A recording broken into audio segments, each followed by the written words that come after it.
Discovery's 4 computers now have primary control of critical vehicle functions. Discovery, go at the throttle.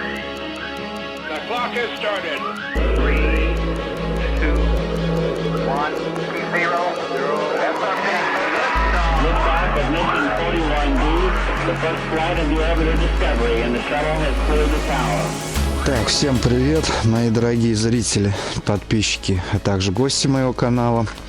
Сегодня 11 сентября 2020 года. Послезавтра утречком рано я выезжаю в небольшой дальничок, 1005 километров примерно. В предыдущем видео я вам рассказывал все это дело, что, куда и как. Но сегодня видео не об этом. Сегодня видео будет о том, есть такая поговорочка, правда она немного с матом, ну не немного с матом, а как следует, но я это пропущу, вы сами догадаетесь. Поговорка такая: инициатива кое-что делается с инициатором. Вот это со мной произошло. Какая проблема? Я в прошлом видео тоже рассказывал. Первая проблема, но это не самая большая, это вот это сиденье. Тюненное сиденье.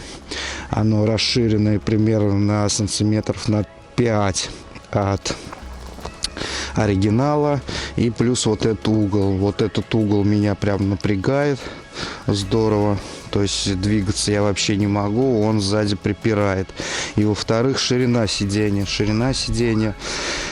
Сидеть-то хорошо, естественно, но дело в том, мотоцикл по седлу очень высокий, и я со своим ростом 1,87 м носками кое-как достаю до земли.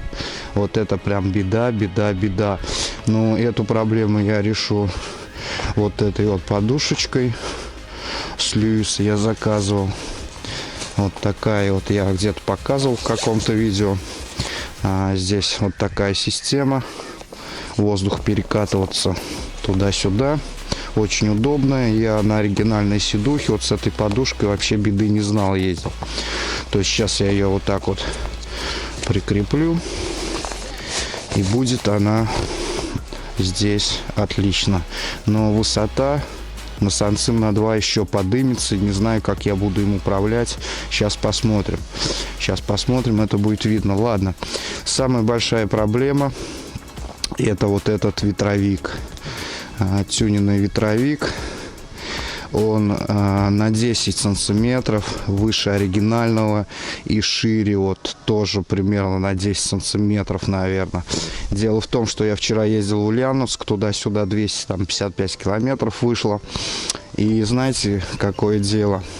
Более 80 километров в час набираешь скорость, да, там 100, 110, 120, и начинается мелкая вибрация в шлем, и через 100 километров голова просто разрывается от боли, от злости и от всякой фигни, короче.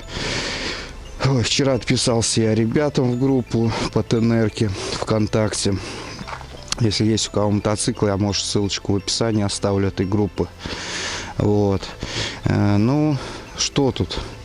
В принципе, того и следовало ожидать. Она высотой получилась так, что вот этот поток завихрения воздуха, получается, ударяется в шлем. И получается вот эта меленькая вибрация. То есть я, если на подножках встаю в полный рост, да, при 110, просто шум ветра, никакой вибрации. Или чуть опускаю голову под лобовуху, под этот вот ветер. И то есть тоже вибрации прекращаются. Я думал сначала на шлем, вот что сейчас на мне, Scorpions, да. Я сначала снял козыречек. Вот, потому что вибрация была вообще очень сильная. Без него потом я прокатился, ну, вроде не заметил на малое расстояние. А вот когда уже более далеко поехал, это было чувствительно. Что я сейчас буду делать? Сидуху я вам рассказал. Сейчас подложу подушечку, и будет видно, как это все фигня. С ветровиком. Во-первых, сейчас я поменяю шлем. Попробую прокатиться в шарке. Все-таки мне думается, ну, на 99,9% дело, конечно, не в шлеме. Но все же проеду сначала в нем, посмотрю, микрофона тут нету, я потом или звук наложу с этого шлема, камеру просто переставлю, прокачусь, вот, или, может быть, потом в этом шлеме расскажу. Далее, если это не помогает, а это 100 пудов не помогает, я вчера у товарища в Ордатове взял вот этот спойлер, он у меня стоял на оригинальном стекле, но оригинальное стекло я расколол, просто я завалил неудачно мотоцикл, и он уголочком стукнулся об ворота, не об эти, а об другие, и он в хлам раскололся вместе с ветровичком. Попробую его сюда поставлю, но это дело, конечно, знаете, во-первых, обзор-то и так хреновый, вот с ним будет еще хуже. Так-то вид-то не портит, в принципе. Ну, посмотрим, угол атаки ветра будет уже изменен. И посмотрим, как будет с ним. Если этот вариант не помогает, придется приступить к такому варианту, вообще жесткому. Я его нахрен отрежу вот так вот. Болгаркой зашлифую и все. Сделаю его высотой под оригинал примерно вот так вот. У меня больше ничего не остается, никакого выбора, так как скоро уже ехать, а ехать так вот я не могу. Фиг с ним седухой, ладно, это или подушка, или как-то, может быть, просто мне пока неудобно, может, в дороге она покажет себя, наоборот, седуха лучше, чем та оригинальная. На оригинальной точно больше 300 я не выдерживаю ездить без подушки, там задница дубеет, прям вообще дубеет конкретно. Так что сейчас это все берем в дорогу. Этот шлем я сейчас сразу ложу в кофр, в чехол и кофр. Это все ложу. Козырек ложу, тоже попробуем с козырьком, если поможет вот этот спойлер. Тут 2 шестигранника надо и монетка для того, чтобы козырек прикрутить. И все. Так, вчера я укоротил дидовскую цепь в X3.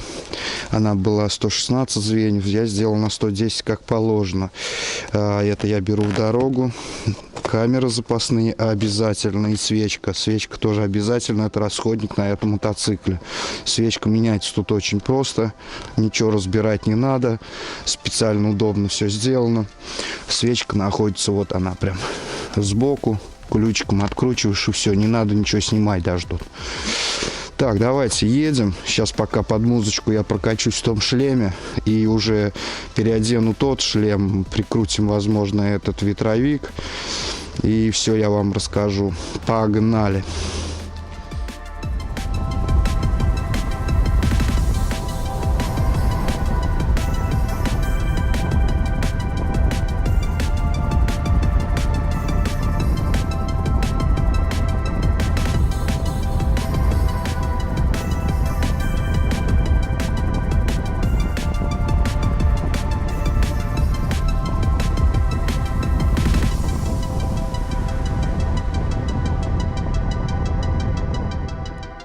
Итак, сейчас доехали, тут дубки у нас, остановочка такая в лесу. Вы сами на видео видели, что я палец вниз показывал. Вибрация, мне кажется, больше, чем у Шарка, больше, чем у Скорпионса, блин, шла. Сейчас я одел шлем Скорпионс, потому что от Шарка смысла нету. И, кстати, вот я его одел, да, после Скорпионса. И, блин, вообще, вот такой шлем неудобный. Обзор маленький. Забрал, не открывается. И, короче, Скорпионс, делает. Шарк вообще делает. Так, сами видите, установил сейчас я ветровичок, да. Опустил его в самое низкое положение, и угол атаки сделал, как у меня был на оригинальном стекле, то есть почти вот под 90 градусов ветру. Сейчас я проеду, сейчас как раз сильный ветер такой. Посмотрим вообще, что, как обзор будет и как будет вибрация. Поставил я подушечку, в принципе, и ногами я также носками достаю, потому что она накачана, это не полностью, а ее надо накачивать, чтобы в сидячем положении не более сантиметра была толщина вот этого воздуха. Имейте в виду, иначе она лопнуть может. Так прописано у них в инструкции по-немецки. Так, едем сейчас, проверяем, что как будет. Ну вот с этой подушечкой, конечно, вроде как поудобнее ехать, но это в дороге все ладно, с седухой забыли, мне самое главное дело вот это. Ах, да, высоковато, конечно, мне это не очень нравится. То есть примерно горизонт будет вот где-то около вот этого места. Это не есть хорошо. И, скорее всего, мне придется вот сегодня обрезать ее вот так вот, эту лобовуху. Возможно. Так, заводим. И едем дальше. Проедемся немножко по трассе.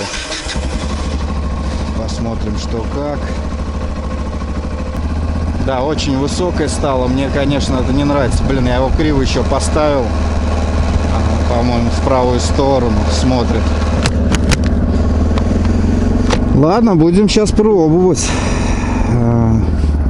Так, наверное, мы поедем влево. Влево мне больше нравится, чем вправо.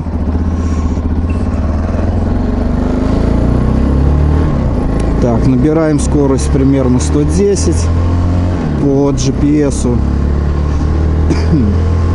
Нет, обзор здорово закрывает, конечно. Ну, сейчас посмотрим.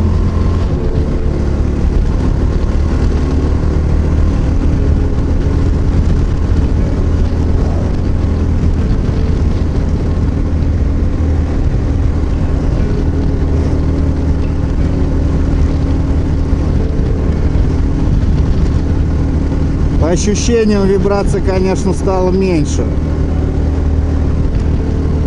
Да, меньше стало. Надо подальше проехать, попробовать. Но все же она есть.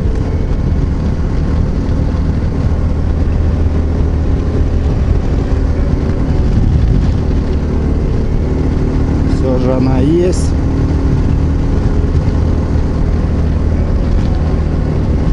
Так, а если немножко скорость снизить до 105...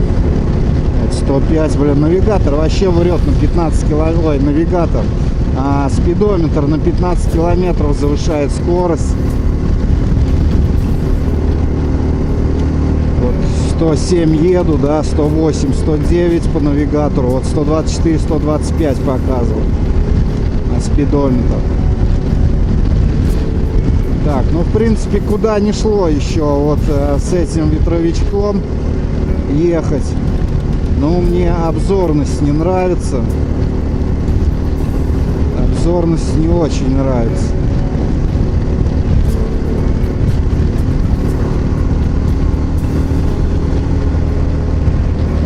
Ну не, вибраций стало меньше, конечно, гораздо меньше.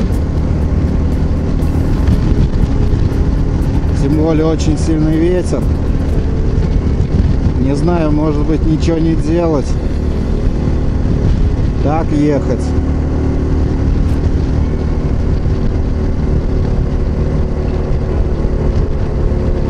Так, сейчас я, наверное, где-нибудь там на перекресточке развернусь. Да езжай, а ты.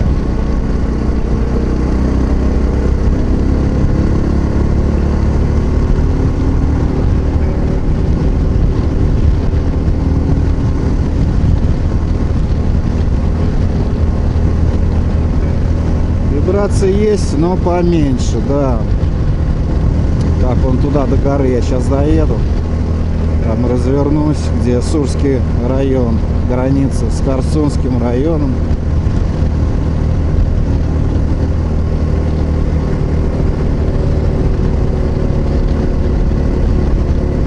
Вроде как, ну, обзор, конечно, это не есть хорошо. Мне не нравится, чтобы так оно очень высокое было. Вот все-таки не Goldwing у нас какой-то, блин. Еще кривовато я его поставил.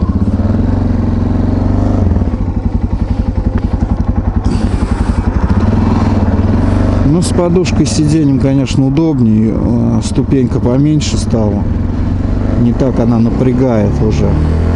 Ну, смысл от тюнинга вообще не было этой седухи никакого. Что на той седухе у меня лежала эта подушка, что на этой. Не знаю. Если так в домике для красоты стоять, как Андрей Феликс не скажет. Вот не знаю, что сейчас делать. Резать его, не резать до стандартного. Хрен его знает.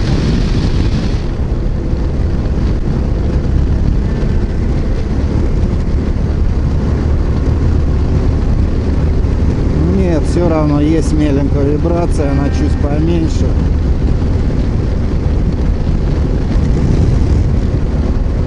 Ветер, конечно, очень сильный.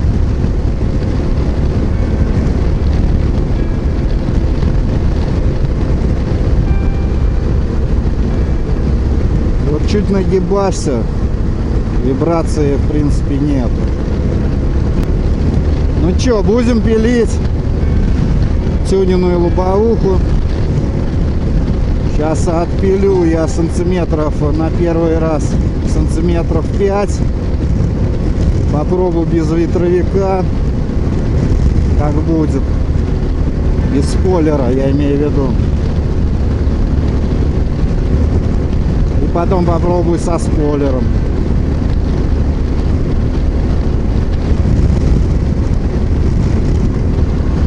Не, неприятно, конечно, ощущение. Знаете, зрение немножко вот плывет от этой вибрации, от маленькой. То есть вот встаешь, да, шум ветра, но как бы вибрации-то вообще никакой нету. Или вот нагибаешься, вот так тоже нет вибрации. Ладно, болгарка есть, малярный скотч есть, маркер есть. Сейчас будем пилить, шлифовать потом уголки.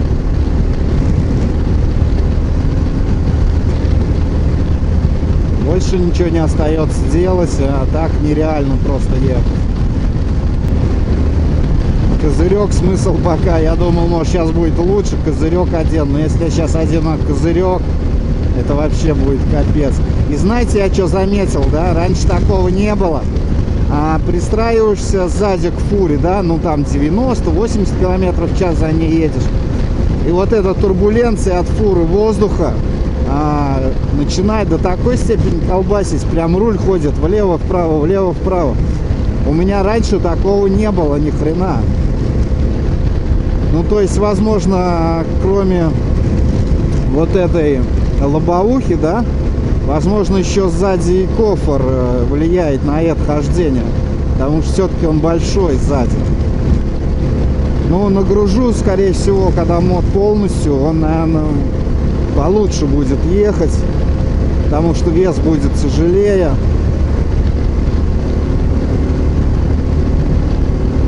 Я думаю, будет лучше.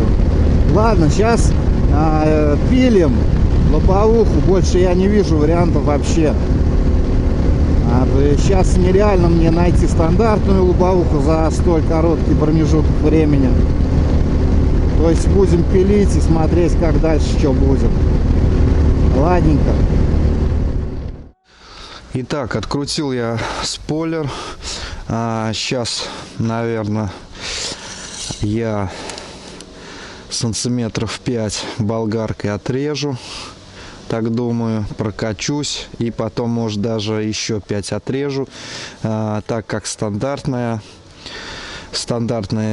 ветровик на 10 сантиметров ниже. То есть он вот такой вот.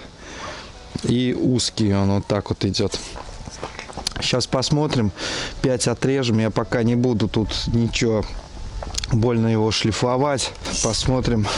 Сначала прокатимся. Спойлер на него как бы тоже одену. Сейчас малярным скотчем захреначим.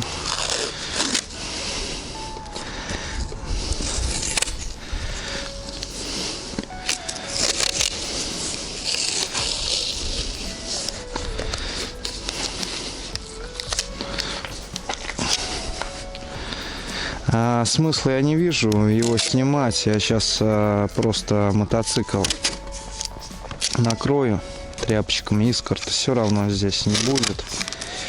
Вот, короче, я себе на голову приключений, конечно, сделал, но у меня выхода нету. Я не могу ехать с такой вибрацией в шлеме. И это очень-очень прям тяжко. Прям меня это здорово напрягает. Так, берем маркер и по пятачку примерно ставим точечки.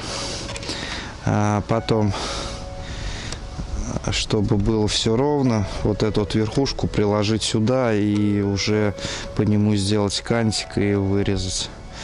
А пока сейчас вот так вот пробежимся и отрежем. Жалко, что денег стоит, зараза. Знал бы я, лучше бы оригинальный бы нашел или что-то под оригинальное. Ну кто ж знал, что так будет-то, блин. Пускай лучше ветер дует, как говорится, в шлем, потому что я в стойку-то вставал, что прям нормально, никакого этого нету. Сейчас так турбанем. И будет нормально. Сейчас я мотик накрою. Сейчас, наверное, шлем где-нибудь поставлю рядышком, потому что надо там маску или очки что-нибудь одеть. А то еще шлем запортачу. Отпилим и прокатимся.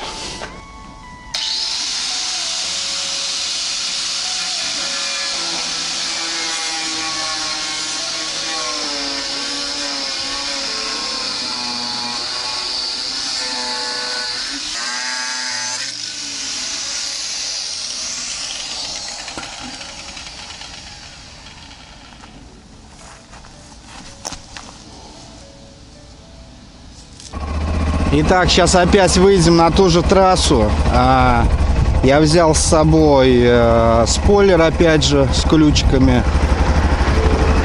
Вот, сейчас прокатимся, посмотрим, что будет, как себя вести шлем. Видите, обрезал я 5 сантиметров.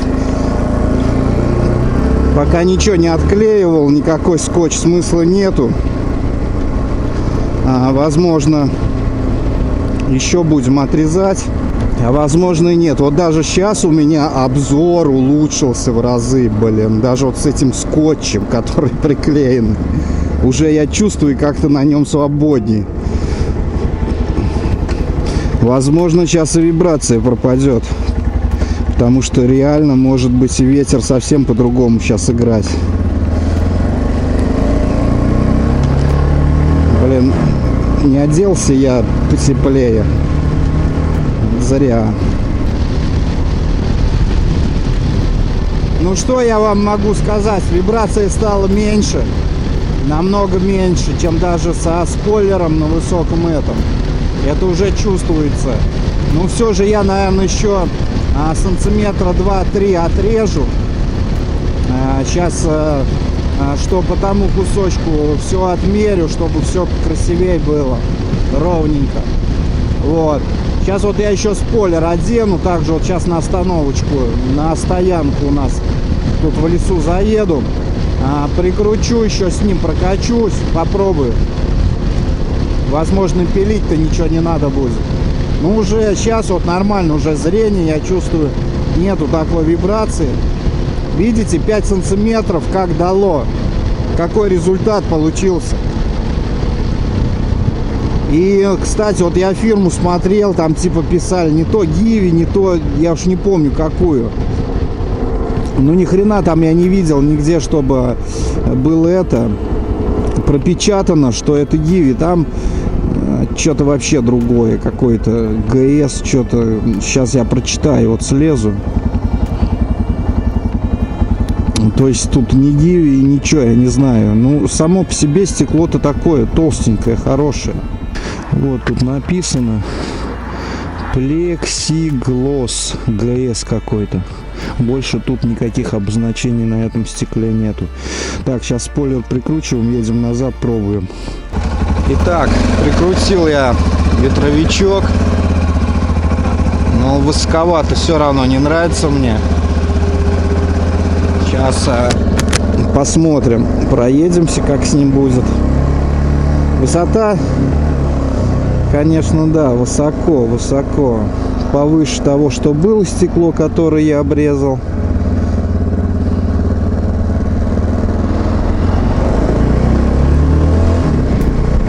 Да, наверное, надо стекло еще обрезать.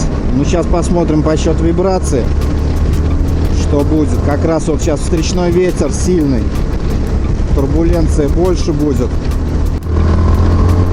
Так, набираем скорость, какая нам нужна. 80, 100, 106. Ну нет, как-то не то, не то. Мне кажется, даже без спойлера лучше было. Так, еще чуть-чуть я отрежу. Попробую прокатиться. Еще Сансима 3-4. И без спойлера проедусь, посмотрю, что будет. И расскажу вам. Пока я еще недоволен результатом. И опять этот спойлер высоковато стоит. На моем стоял пониже. В тот раз, когда у меня оригинальное стекло было. Ветер, конечно, очень сильный, правда. Прокатимся в другую сторону. В следующий раз там по лесу. Сюда не поедем на трассу. Так, отмерил еще 4 сантиметра. И это уже будет ближе к стандартной. Вот где стандартный. Еще бы так бы надо сантиметр поменьше брать. Ну ладно, 4 возьму. Уже померил, приложил тот кусочек, чтобы был это, ну, поровнее, как говорится. Сейчас отпилим. Все, и я зашлифую шкурочкой все вот эти вот торцы, чтобы было аккуратненько, и все. И можно будет проехаться, попробовать, но больше я тут ничего не смогу сделать. Единственное, попрошу спойлер в дорогу товарища на неделю, а себе с Алика я закажу такой же. Вот и все. Ладно, пилим, шлифуем и поехали.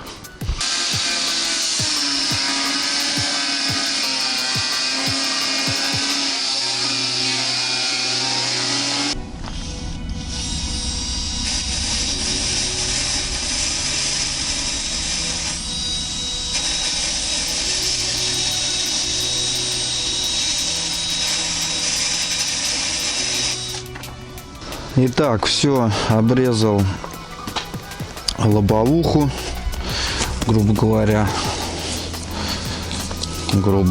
вот столько.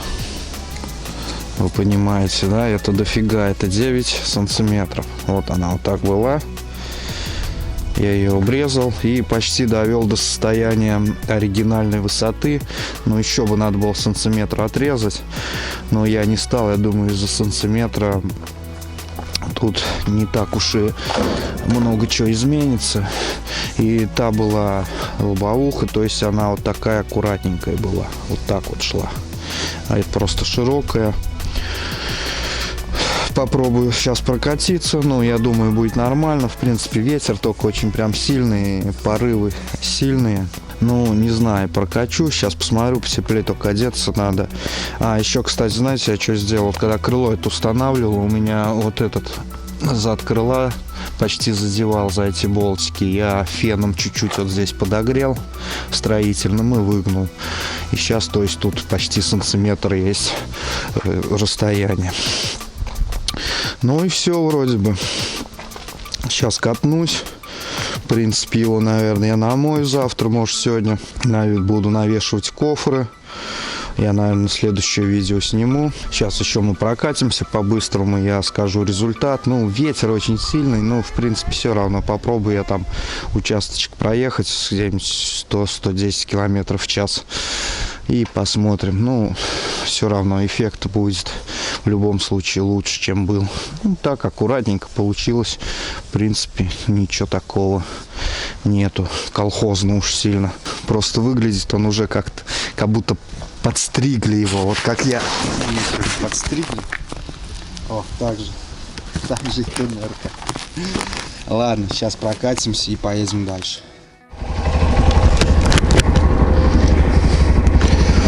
Так, последний, как говорится, заезд. Уже стекло коротенькое, обзор офигительный. Сейчас мы съездим в ту сторону, в сторону там полянок. Попробуем что да как. Спойлер я пока не буду ставить, нацеплю козырек на шлем. Попробуем попробую с козырьком. Ну, чувствую, как ветер обдувает шлем. Уже шум как бы прибавился, естественно. Но это ничего страшного. Главное дело, чтобы вибрации не было. Так, уже прохладненько становится. Так, надо время будет сейчас приехать, время настроить и на навигаторе, и на приборной панели на мотоцикле. Блин, здесь больно-то не разгонишься, конечно. Но все же попробовать надо. Блин, да вот эти еще ездят.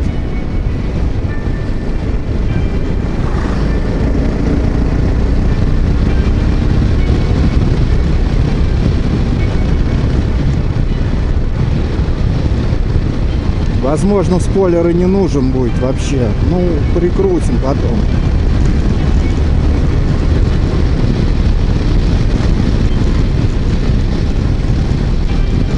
Так, еду 95, шум есть. Вибрации больно не ощущаю уже.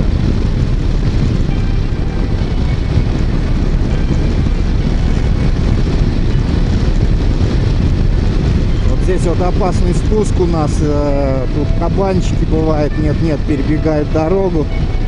Машины несколько раз сбивали их, то есть кабаны сбивали машины. Вот в этом месте.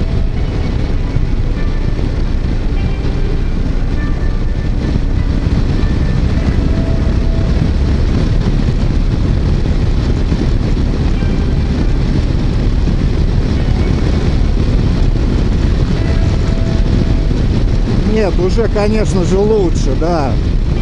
Просто шума побольше прибавилось, но зато вибрации нету. Сейчас еще спойлер попробую все-таки надеть. Как будет он. Вот, еду 100. Ну да, по ощущениям, как и было раньше. Так что высокий ветровик на 10 сантиметров выше брать. Это, блин, вообще капец будет. Вы будете очень сильно огорчены. Именно про ТНР-ку я говорю. Вот есть стандартное, да, стекло. 28 он сантиметров высотой от фар, если его замерять вверх. Ну или 29. Вот у меня чуть-чуть на сантиметр повыше. Я не стал. Что-то думаю, блин, больно вообще низенько будет.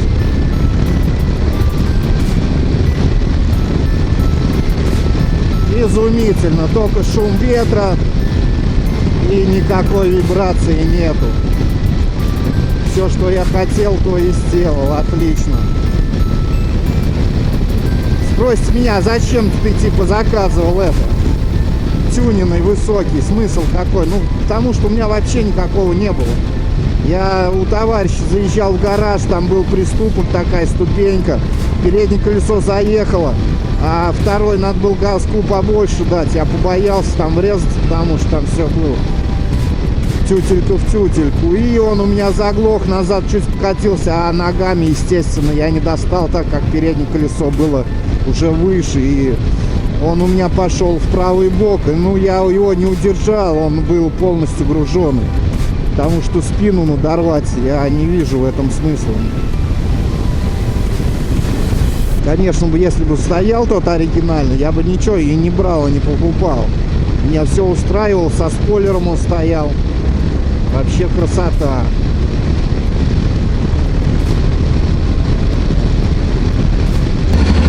Ну все, прикрутил козырек. Теперь такой я выгляжу, как прям нормально. Индурист, тур-индурист с козырьком. Все по делу. Сейчас протестируем, что как.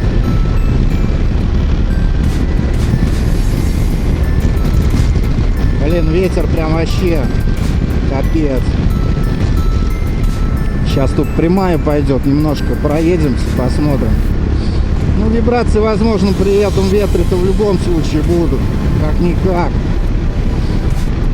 Но главное дело, чтобы не вот эта вот мелкая такая, необычная, которая не бывает от простого ветра. вот 110 еду, да, ну, чуть-чуть ветер колышет шлем, ну, это не вибрация, это вообще фигня. Если ветра не будет, мне кажется, вообще, блин, будет офигенно. Не-не, все совсем по-другому. Блин, все же как же играет роль, а высота ветрового стекла, это вообще капец. Я не ожидал, что такой эффект будет в худшую сторону. Да, я пробовал сильный ветер на Goldwing 1800 ехать. И такой еду километров, ну 140, может 130. И такой раз это, сзади шлем пошатывает. Я думаю, что такое? У Андрея, у хозяина спрашиваю, Goldwing, когда поменялись обратно мотоциклами, у меня еще бандит был. Вот, а я на бандит-то потом сел при такой же скоростью, а такой там ветер, оказывается, был. Меня на бандите вообще сшибат, а это просто вот ветер, видать, турбуленция. А сзади вот там же стекло-то широченное, большое. И немножко шлем под этого колыхает. Кстати, на VR-ке, да, на 250-ке, на эндурке, я там установил маленький ветровичок с таким же креплением. Это крепление как раз от ТНР-ки. Спойлер стоял. И вот я на VR-ке-то ездил, да. И как бы я и 110 ей давал, и 120 давал. Я там вибрации вообще никакой не ощущал. То есть вот такие вот дела. Ну правильно, я же вставал на нем, да, в стойке при 110, и ничего, вибрация пропадает. То есть по ходу никакого здесь спойлера и не надо. Надо отвести товарища, его назад будет. Или передать с кем-то этот спойлер. Ага. Еще ключ остался, не потерять. Обязательно с собой надо в запас, если куда-то далеко ехать, брать запасной ключ, куда-то ложить, не дай бог, вот так вот что произойдет, какая-нибудь утеря. У людей такое случалось часто. Ну все, едем до дома. Все, что я хотел, я сделал. Тут сейчас по мелочи кое-что доделать. Завтра помою мотик, нацеплю кофры, буду собираться. Ну, естественно, буду видео попутно записывать. Вот такие дела. Сегодня полдня я убил на это ветровик. Но ничего. С вибрацией тоже никуда не уедешь далеко. Пускай лучше мошки в визор фигарю, тряпочка в кармане будет, буду протирать, чем какая-то там вибрация будет идти, и там голова будет болеть. Это уже не дело, ты будешь на нервах. Ладненько, ребят, спасибо большое, что вы меня смотрите. Так что в зиму нам будет что посмотреть. Все-таки дальничок-то я сделаю такой средненький. Не, без спойлера гораздо ехать лучше. Пускай ветер сильнее, но вибрации нету почти. Ладно, всем покедов, всем удачи, счастливо, аккуратней на дороге, опасайтесь оленей. И не только четырехногих оленей, но и двухногих. Всем счастливо, всем пока!